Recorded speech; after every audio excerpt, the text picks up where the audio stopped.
would like to acknowledge the traditional custodians of the land that we walk on today and pay my respects to my elders, both past and present. My name is Tia Zamet, and this year, on National Missing Persons Week, our people will be heard.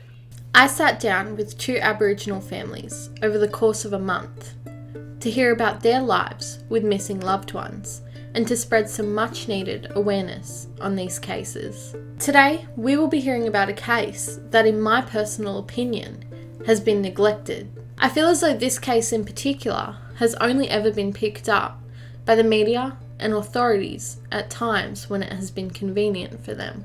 Throughout my time speaking with the sister of this man, I have learnt the struggles that this family have had to go through since the loss of their beloved brother and son, and the sheer helplessness that this family have felt over the past 11 years. Today, we remember Andrew Russell. Andrew Russell was last seen on Tuesday, the 2nd of June, 2009, in Bathurst, New South Wales, where he resided. Andrew was a thin Aboriginal man with shoulder-length brown hair and dark eyes. Who was Andrew as you know him? He was a goofball. He was like the clown that lit up every room, that made everybody laugh, and he had to see everybody smile. That was, he had to bring joy. If he didn't bring joy, well, he would spend all day trying to do it. It didn't matter whether you were rich, you were poor, you had some sort of addiction. He didn't care. You were his friend. As long as you didn't hurt him or weren't malicious or anything like that, you were his friend, and he wouldn't believe what other people would say about you. He would take his own shirt off his back, like he would give his last dollar to somebody to make sure they had, milk or bread on their table. I have not met anybody in my whole entire life like Andrew. Me being his sister, he was always there. He was always caring, like he was my rock. I wished if Andrew was here, because then my kids would know what unconditional love is. Andrew was seen on CCTV footage in a news agency on William Street, Bathurst, on the day of his disappearance. He was wearing a white Nike nylon jacket with red sleeves. One of the last reported sightings of Andrew was by a witness who believed he saw him at around 10:50 p.m. that night at the intersection of Littlebourne Street and the Sydney Road, not far from the Evans Bridge. And on the day that Andrew disappeared, Tuesday, the 2nd of June, it was also his father's 40th birthday. It's hard talking about it, because then you got memories that sort of float back, and you're like, you don't try to push them away, you try to remember everything, but you're trying not to crumble at the same time. Our family has crumbled, been torn to shreds. Like, I lost not only my brother, but I lost my father the same day. Some days you think, okay, we've got this, we're doing good, and then it's like, bang, no, crap, we don't got this. Or, you get a phone call and you think, oh, this is the news, like, we're going to get some good news, and it never is. We're tiny, so we're all each other's got. And even on our worst days, we've still got to pick each other back up off the ground. We've got to brush each other off. We can't fight. We can't have angry days at each other. We're just going to suck it up, like, okay, we're all each other's got. We can't give up on each other, and we can't give up the fight for Andrew. I know we also spoke about the fact that it was your father's 40th birthday, the day that Andrew disappeared. Yeah. So that's another family event. Yeah, we don't celebrate it. We don't buy him no presents no more. We don't say happy birthday, because it's not a happy birthday. We don't, normal families would be like, oh, okay, here's a present. Let's get, the barbecue going. Here's cake. Let's take the grandkids over to see him. No, we don't do that, because we're mourning, he's mourning his son's death. I'm mourning my brother's death. So it's not a birthday. And that's the hardest thing, is you think, okay, Dad's birthday's coming up, but then you're also got to think, oh, my brother's been gone, missing for this long. Christmas and stuff like that hasn't been the same. Like, and I don't think it ever will be.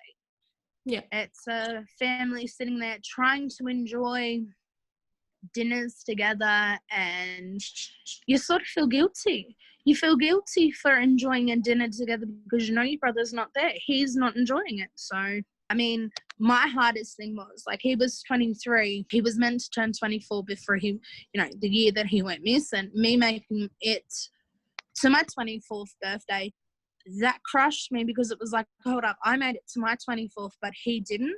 Or he could achieve his, dreams and all that. Like, he wanted to have a kid so much. We made a promise, the first boy to be born out of me or him would be named after our dad because no kid been named after our father. And I kept that promise. Like, my firstborn was named after my father. Like, but that hurt because Andrew wasn't here to celebrate that with us or be a part of any of it. People think, oh, as time goes on, it gets easier. No, it don't. Because you're sitting there and you're thinking, oh, well, another year's gone. Well, there goes the evidence. It's washing away or it's blowing away or it's crumbling away. So it's another year that we didn't find nothing, and it's going to get even harder to find that key bit of evidence we need. A man was charged, but later acquitted, of Andrew Russell's murder, despite the fact that his body has never been found. And there were also suspicions that a second man had also assisted in the murder of Andrew. An undercover police operation was carried out between September 18th, 2012 and January 16th, 2013. Throughout the duration of the undercover sting, the now acquitted man made 3 separate admissions to the murder of Andrew Russell, and details of the murder and the alleged location of Andrew's body was also shared to the undercover officer. The acquitted was arrested on January 16th, 2013, and he immediately claimed that he knew he was being set up from the very beginning. During the trial, details of the acquitted allegedly assaulting Andrew Russell were uncovered, and witness testimonies were heard regarding this alleged assault. 2 witnesses claimed that the accused had shown off photos of the injuries sustained to Andrew's face after the assault. The result of the trial was an acquittal, ruled by the judge, who believed that the evidence presented left room for substantial and reasonable doubt. The reasons surrounding this ruling were the belief that several witnesses were unreliable and that the accused had exaggerated multiple details. He, the judge, believed that the accused had been lying to big note himself. I know you guys have been going through this for 11 years now. Yeah. Gone through a trial and everything, and it's just still nothing. Oh, yeah, the trial. I mean, I think that was the most hardest thing for the family to go through. Thinking the people convicted, oh, yep, no, they're guilty. We know that they, took Andrew from us. And then for the judge to say, oh, we believe they've done it, but there's not enough evidence to let them walk free, that crushed us. They're still living life, but they took somebody, that was loving, that was caring, that wouldn't hurt no one. For what reason? Just to brag about it? There is no logic reason at all. It crushes a family because you gotta be strong, and sometimes it is so hard. You just feel like curling up in a ball, not getting up. No, I don't want to wake up. I don't want to face today. I don't want to do this, but you have to, because at the end of the day, I know my brother would not stop fighting for me. I know that he would get up every day and be like, right, we need to keep pushing. We need to get answers. He was a family person through and through. Dad being sick right now, and, he's extremely sick. I think his dying wish is to be able to put his son to rest and be able to lay flowers somewhere. That peace of mind before he does pass away. him trying to do something like this, he can't put things into words. It's the same as my mum. She can't do it because they want to swear, they want to break down, they want to be so angry, they want to, I don't know, like they want to burn the world down just to get the answers that they deserve. And I don't blame them at all. Like 11 years feeling helpless and like you can't do anything and nobody's trying to help you. No, it's been one hell of a fight. I mean, so hard. You know, going from the trial, Andrew was a missing person, to he was nothing, like swept underneath the rug, completely forgotten about. You got to write to an organisation trying to find out why your brother's not up there, why he's not being remembered, to be told, oh, honey, he's not a missing person. And, you know, that lovely lady, Susie, making him a missing person. And then, you know, a measly $1,000 reward, which anybody can go get from the bank. Anybody can go get that sort of money. Fighting for that to fighting really hard to get the $750,000 reward. It's, you know, and then not getting contacted off them. You've got to do news articles. You've got to ring and email and just to get answers. And you still don't get the answers when they contact you. It's hard enough losing a family member, but you shouldn't have to fight so hard to get what they deserve. They deserve to be remembered. That is somebody's son. That is somebody's brother. That is somebody's best friend. That is a person. What if it was your son? You would not stop fighting. You would not give up. Well, that's the other thing I wanted to touch on. How do you feel about the initial reward of $1,000? Disgusted. There's no words for it. He's nothing to use, but he's somebody to us. Like they were livid. I don't think there's words for their emotions or how they felt about the $1,000 reward. It's unbelievable. It took ringing and complaining and protesting, news articles. It was a long process, a process that I don't think any family should ever have to go through. I think there should be all the exact same reward on everybody because all life's equal. It shouldn't be, you know, $10,000 for one person, $750 for another, $1 million for one. It should be a set amount for everybody, and it shouldn't be a fight. It should never be a fight. It's hard enough fighting for answers for a loved one missing, let alone to fight for award money or them as a missing person. Like, it's been 11 long years to finally get where we are. Probably one of the hardest fights we've done in our lifetime, and it shouldn't be hard. I know that was something you were talking about last night as well. The fact that you get a call, every nearly a year for an update? Well, like when the trial was going on, there was one detective, Joel Faulkner. He was amazing. He stayed in contact with mum and dad through it all. Even if there was, you know, no information, no nothing, he would ring them and say, no, we're still fighting. We are still there. And then after the trial, it was like nothing. So it got handed over to like cold case homicide. And there was a big news article that we knew nothing about until it happened.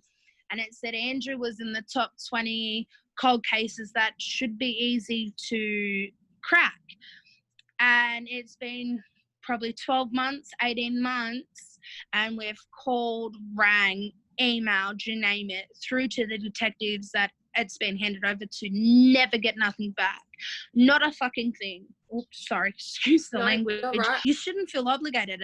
You should want to do it. It should be in your heart to get a phone call to say, oh, we're sorry, we haven't contacted you. It had to be under new review. No, I understand that.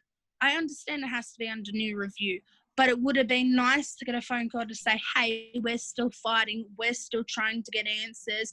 We are here for you. And it's not that way. No open communication, no nothing.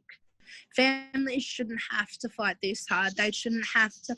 They're struggling as it is to keep together as a family and not crack it because you don't know where your loved one is. They shouldn't be emotionally, physically, mentally drained from fighting to get something as simple as a reward, something as simple as your family, your loved one as a missing person, or a phone call back to just, you know, they don't have to tell you information. They don't have to tell you, oh, we believe it's this person, or we've got this big key evidence and all that. All a family needs is a phone call saying, we're still looking, we're still fighting. And that reassures you, that keeps you fighting for another day, another week. Yeah. But instead you're stuck there like, what's happening? Should we give up? Do we still keep trying? Like, is there any point in putting all of our energy into this? And as a family, you already know the answer. You know that you want to put all of your energy and time into finding your brother. But it's in the hands of the authorities, and as a family you can't do anything about that. So no, you're just going to sit there. At some days it feels like that. Some days it really does. Or you're left there just to sit and wait and pray that something's going to happen. Like, as a family, like, we got to pull together and pick each other back up. And it's like, we can't give up. But it feels like you're giving up because you can't do nothing. There's only so much as a person can do. Like, not you ain't born to know how to deal with a missing person or a murder trial or anything like that. Upon further discussion with Kiara regarding the trial and the people that she believes took her brother's life, she shared that she still lives in the same area as the two men who were accused of murdering her brother, Andrew Russell. She shared with me that her family and herself feel taunted by these two men and their families. One even laughing in her mother's face at the conclusion of the trial. For the non-guilty verdict to be read, it broke my parents. They smirked, laughed, and stuck their fingers up at my parents when that got read. Just tell me where my brother is. That's all I want to know. I want to lay flowers somewhere. I want to say goodbye. I want to sit there and talk to my brother. Like, so, you know, my father would love to. My mother would want to. Like, we need my brother back. But you can't do that. I've got to think, I have 3 kids. I need to be a mother too. And that's the hardest thing. You know, you don't want to go downtown. You don't want to be like, oh, am I going to see them today? I'm going to have to hold it together and not do nothing. Like, just tell me where my brother is. It's, you know, you hope that somebody will finally connect to you, finally feel your pain, or you don't want people to have similar pain, because this pain is undescribable. It crushes you. So you don't want to say, oh, I hope you have this pain one day, but sometimes you do want them to have it. So maybe they come forward and be like, okay, this is where he is, or we know this, and that's the key evidence you need to be able to go find your brother and put him to rest. We haven't really been told anything in a 12 months over. It's sitting there waiting. So do you feel as though they're not looking? They're not looking into Oh, yeah. Oh, hell yeah. But me, mum, and dad feel like they're not looking. We feel like he is a bit of paperwork sitting on a shelf collecting dust. Yeah. Well, I understand there are thousands of long-term missing people, but even, you know, every month or two. I just wanted to let you know that we've received no updates in Andrew's case. We haven't found anything new. I'm really sorry. We're going to keep pushing and keep working hard on this. And I hope you and your family are doing okay. Oh, that would be amazing. Oh, that would be amazing. That would, you know, it's reassurance. It's faith. It's hope. It's everything like that. Any sort of phone call, any sort of communication, it would keep us going. It would be like, okay, they're still fighting. There is still hope. Justice is going to be served. Andrew is going to be found. That's, you know, it's hope. Justice will come along, or karma will come along in its due time. We want Andrew more than anything. We want to lay him to rest where he deserves. where he can have flowers, he can have birthday presents or teddy bears, or us just sit there and be able to talk to him. That's what we want. That's more than anything. Like mum and dad, they've said it. That's what they want more than anything, is to put their boy to rest where he deserves to be. You know, we don't have that. We don't have that. When his birthday comes up, there's no little presents or flowers we can put somewhere. We've got to go see these people downtown. We've got to walk past them and try not to say nothing. Try not to hit them. We're got to be the bigger people, and sometimes that is one of the hardest things we do. Beyond the trial and the struggles and heartache surrounding it, Kiara also shared with me that Andrew had not been listed officially as a missing person before she received assistance from Susie Ratcliffe, the founder of the organisation for missing people Leave a Light On. And we also heard that the initial reward that was set for information leading to the whereabouts of Andrew Russell had initially been set at an appalling $1,000, which in the family's eyes was extremely heartbreaking, considering Andrew's life to them was nothing less than priceless. One of the best things and one of the most heartbreaking things was when Susie got him as a missing person. She did a wonderful job and she got him on the Macca's billboards. And I had friends sending me photos like, look what we've seen. And it was the first in many years. Like, we rushed down to our Macca's just to see if he was there. Like, it was amazing feeling, but heartbreaking that it took so long. Like, they should be on the billboard, not just on Missing Persons Week, because there is millions of missing persons. So somebody does not get their time, that person's face ain't up there. Somebody is getting forgotten. It should be running 24/7, 7 days a week, on billboards, on Macca's, ads, on everything. On milk, it should be out water there. bottles, anything. Stamp these people's faces. Yeah. No, it should be. They should be all out there, Our family wants that. We want pressure to be put on where the police are like, well, we're not giving up. We're working night and day. And for the public to see that and know who Andrew is, because people don't know who he is. And he was my brother. He was, a son. He would have been an uncle. Who knows? He could have been a father. He was somebody. We need to direct our attention more to these people and our assistance to these people. And even if it's just taking that 2 seconds to hit share, or going over to the Facebook page and just reading through the information, you might be able to help this family.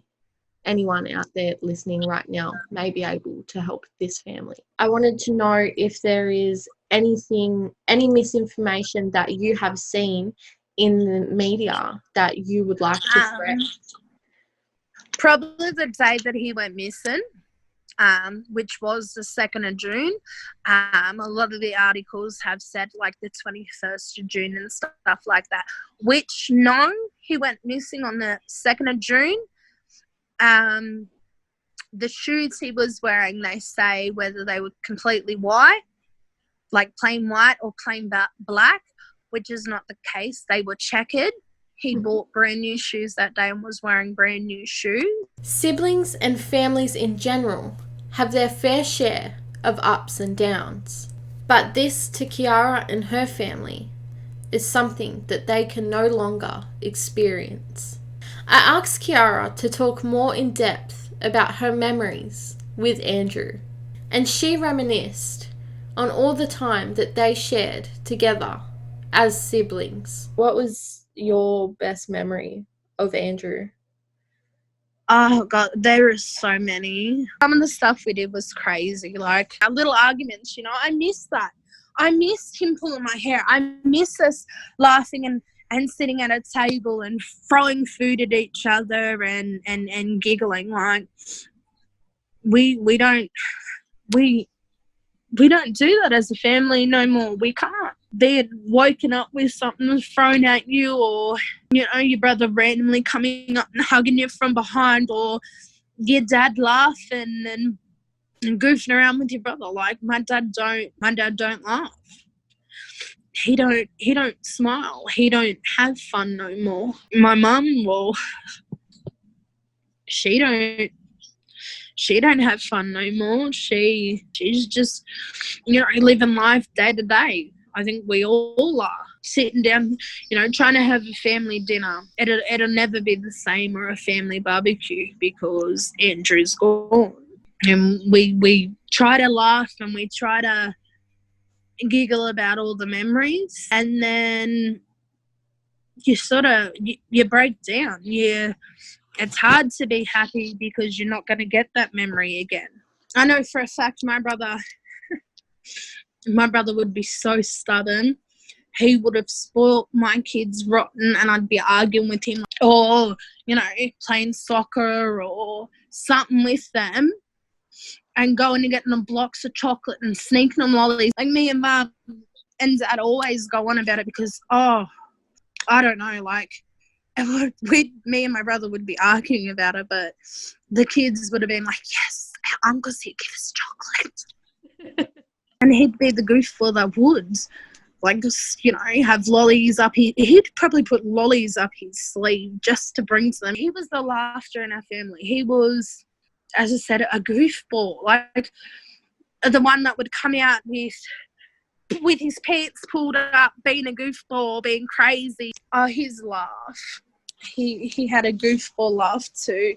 He just had one of those laughs, so when he laughed, you laughed. It was contagious. I asked Kiara if there was anything that she would like to say to the public, and what she said absolutely floored me. Is there anything that you would like to say to the public? Kiss your kids every night.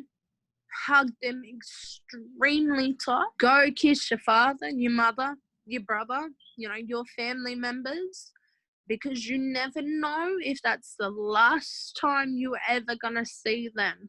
Live life to its fullest. Do not care what people say. You know, you're too skinny. Oh, well, you're too fat. Oh, well, you need to live life, because you don't know whether you could be the next person going missing. It could be your son, your daughter, anybody, you know. Love your life, love your family, cherish it. And just remember that, you know, as you're looking at your brother or your son, that's who Andrew was to us. And we hope that the story touches you and you do share his name around and make sure he's not forgotten about, because he can't be forgotten about. His name needs to be remembered, because he needs to be found for our family to be whole again. So, Kiara, where can we find further details about Andrew's case on social media? We have the Help Find Andrew Russell page. I've also started a Facebook profile for my brother Andrew Russell, and to find out more information you can go, there's some beautiful posts on Leave the Light On. There's news articles on the Western Advocate with probably hundreds of links to different stories about Andrew's case and different bits and pieces. You can look on the Missing Persons Advocate website and stuff like that as well. I'll put photos up on the screen of all those pages, and links will be in the description box below. Yep. And there'll be also, there's a post box that people can send anonymous if they don't want the police knowing who they are, or they, you know, something like that. There is a post box that's completely anonymous. There is an email which can be found on Andrew's page. There's a phone number as well. You can privately message me, or the Facebook page. There is Crime Stoppers and all the rest that they can call as well. I hope that Andrew gets little followers, that people are waiting to hear information from the family, or that post saying that he's been found or new information's been found. You know, they're just as happy as we are, or, you know, they be emotional as well. He was a beautiful boy. He was an absolutely gorgeous baby, and he was loved. He is somebody. That's what I'm hoping for. I just wanted to say a very big thank you to Kiara White for sitting down and sharing Andrew's story and her family's struggle. For the past 11 years, this family has been torn apart and left to feel helpless, not knowing where Andrew Russell really is. Kiara and family, I am sending you all my love. I really do thank you for participating, and I really do thank you so much for all the time that you spent with me, for all the memories and personal details that you shared with me. I'm so grateful for the opportunity to be able to spread awareness on these cases and speak directly with the families of these two beautiful souls. May we never forget the face and the name of Andrew Russell. I thank you all for watching. I hope you are all safe, happy, and doing well, and I will see you in the next one. Bye.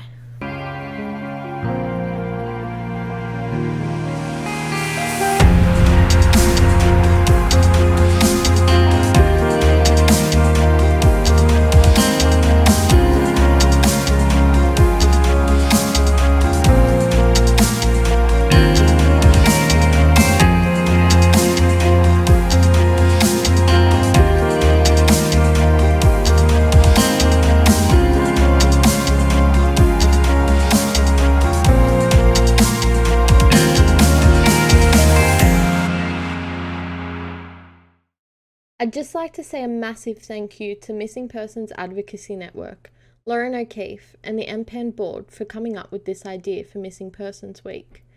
I reached out to the team, and when they brought this idea back to me, I couldn't be more proud to work on something so close to my heart. MPAN was founded to assist families of missing loved ones and spread awareness on the cases of missing people. The organisation was established in 2013 by Lauren O'Keefe, whose brother Dan went missing in July 2011. Thank you so much to Lauren and team for all your assistance and for all the work you do for missing people and their families. I can't thank you enough.